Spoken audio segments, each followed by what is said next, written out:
In this lecture, we'll add some texturing to our terrain to help bring our hills to life, adding some color. Let's get started. With one of our terrain game objects selected, we can finally use this drop-down and go down to this elusive button, Paint Texture finally, and actually start painting directly on our terrain. But first, I think we're going to actually need to import a few different textures that we can use. At the moment, if we click Add Layer, we got nothing in our project to paint onto our terrain. So to do that, we can head back on over to our package manager. And I still have this pulled up. If not, you'll just need to research for terrain tools in your Unity registry. With this directly pulled up, we can actually just click this button, download asset samples from the asset store. You'll just want to make sure that you're both logged in here and in your online browser. I think sometimes it usually does it by default, but if not, if you're having any grievances, just make sure you're logged in properly. And using this terrain sample asset pack, it'll give us a nice dozen or so different textures that we can use directly in our project, as well as a few bushes and grass that we can use later on. So let's go ahead and download that. It's directly from Unity Technologies. And I believe if you haven't downloaded it before, you'll probably see a download button here or something along these lines, but I've used this package before, so it's already saved locally to my hard drive. Once you've got it downloaded, then you should see this import button here directly. So once you have it downloaded, I'm just going to go ahead and click import. You should get a warning pop up saying, hey, this package has a lot of different dependencies that we're going to need to make it work properly. No worries. We can go ahead and install and upgrade those dependencies. And that actually took my computer a couple minutes to go through the whole process. That's because it also installed this HDRP default folder that I'm looking at as well. We're not actually going to use that. We're just going to stick with the standard URP rendering system. So we might have been able to hit that skip button when installing different dependencies. I'm not sure. I'd recommend just installing it just to make sure that your setup is the same as mine. However, once it's installed, we'll get this pop-up. We can just go ahead and import everything with this terrain sample asset pack. That's all the different textures, the bushes, the grass that we can use a little bit later on. So with everything selected by default, let's just go ahead and import everything. I think this should be a little bit faster, fingers crossed. Great, with everything imported, you'll see the HDRP folder. We're not going to use this. Let's just put it into our settings folder with the other URP settings. We're not going to bother using it, but let's just keep things organized. You'll also see this terrain sample assets with a bunch of fun things that we can use. For example, if you were to click something like textures, terrain, great. We've got a bunch of different terrain textures we can use. In our root assets folder, let's just create a new folder. You can either right click, create folder, or I like to just click Control-Shift-N, and let's just create another folder called imported assets. And we'll drag our terrain sample assets inside the imported assets folder. Head on over to our console to keep things clean. Just a few warnings we don't need to worry about, but we can go ahead and clear those out for now. We can go ahead and toggle back on over to our scene view, click our terrain, finally scroll down to this paint texture button. You can see a few different brushes that also came with a terrain asset pack that I think we downloaded before. It's also super nifty for painting textures. And we can head down to our layer palette, click add a layer, and then if everything worked properly, you should see these dozen or so different textures that are already set up properly for us, ready to use. So I'm just going to, by default, click one of these grassy textures. Whatever one we click is going to be the default layer that's going to be selected for the entire tile that we're highlighted on. So I think this one looks quite nice. Yep, let's just go ahead and click that, X that out, and you'll actually see this loading in as the default tile. Now, at first glance, it just looks kind of like a mossy green sort of thing. And that's because if you scroll down a little bit further with this selected, I think you actually have to toggle open layer properties. You'll see that it's tiling extremely tight. So if we were to change this to say something like 30 by 30, there we go. I think that looks a little bit more natural for the look that we're looking to achieve. So I'm going to use the tiling settings of 30 by 30 for all of our imported texture tiles that we just selected. And each one of these textures should by default come with the proper diffuse, normal map, and mask map settings auto-populated in these 3 full fields. Well, what is each individual of these things really doing?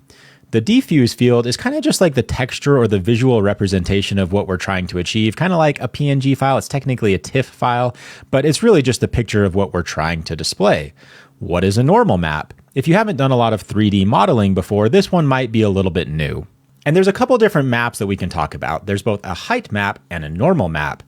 If you remember before, when I was explaining the terrain, it's really just a height map. It's essentially just a 2D plane with a height map on top of it that's giving the illusion that it actually has height based off of a grayscale image. And before we explain what a normal map is, you can actually export the actual height map on your terrain. Now, you don't need to do this. You can just watch along for just a second. If you go into your terrain and in your settings, somewhere down here, you can actually export the raw height map file. So again, you don't need to do this part, but let's just try it. Let's export this just somewhere to my desktop just so I can quickly find it. And there you go. You can actually see the height map that is portrayed on our terrain looking tile. It's just a grayscale image, and based on how light or dark it is, it's going to give that portrayal of height off that 2D plane, which is essentially our terrain.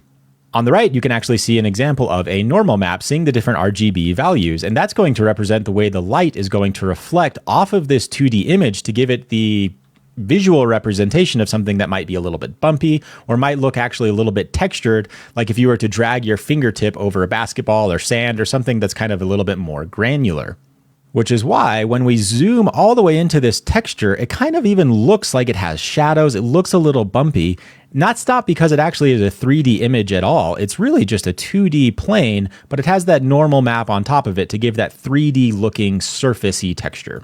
Lastly, if we scroll back over to our paint texture and we just have our grass moss terrain selected, you'll see some of them, if not all of them, have a mask map field also filled out correctly. We don't need to dwell on that too much. It's essentially just masking different RGB values to once again give each individual texture a slightly different look.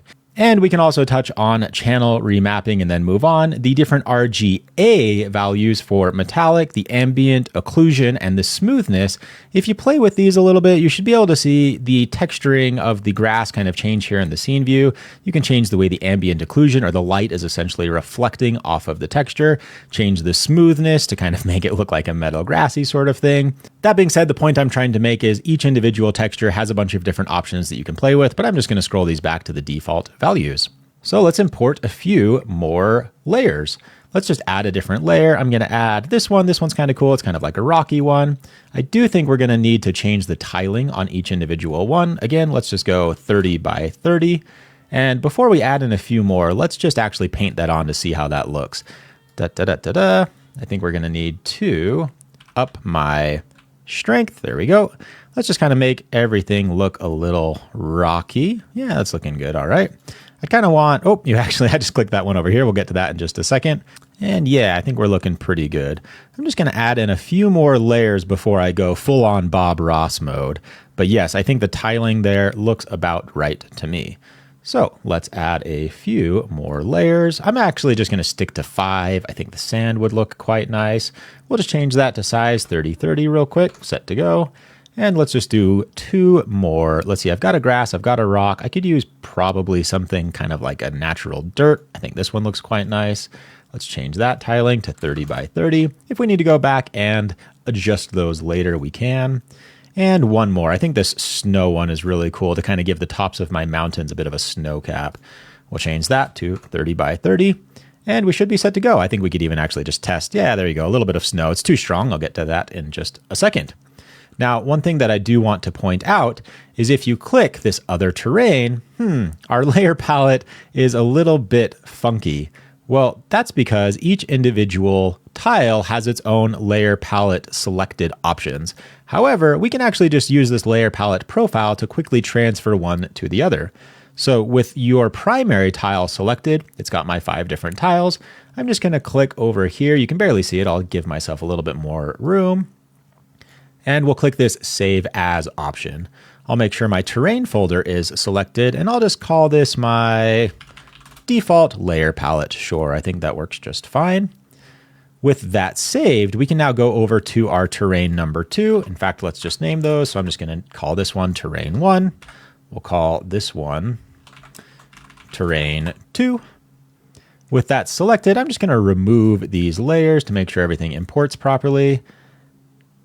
I think there's a little bit of overwriting going on. I'm just actually going to toggle this back to none, and hopefully this works properly. I think if I just re-click this, load palette from selected, okay, there we go. Just kind of had to toggle that off and back on again to get everything to populate correctly. And we have our 5 properly loaded in tiles. I think they should all have the same tiling settings, and we're set to go. This way, if you add something to this layer profile, you can actually add a 6th layer, for example. Let's just say this one.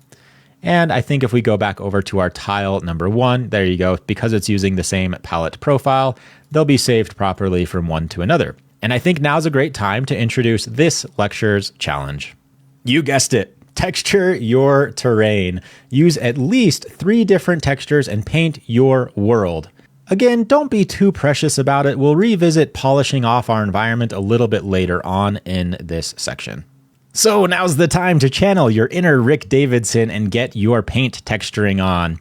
Pause the video. I'll see you back here in a few moments and we'll go through my process together on a quick time lapse, just so you have a nice reference to look at. Welcome back. I only spent a few minutes on mine. You're welcome to spend as much or as little time as you'd like. I believe I used a total of 6 textures to achieve the look that I was going for.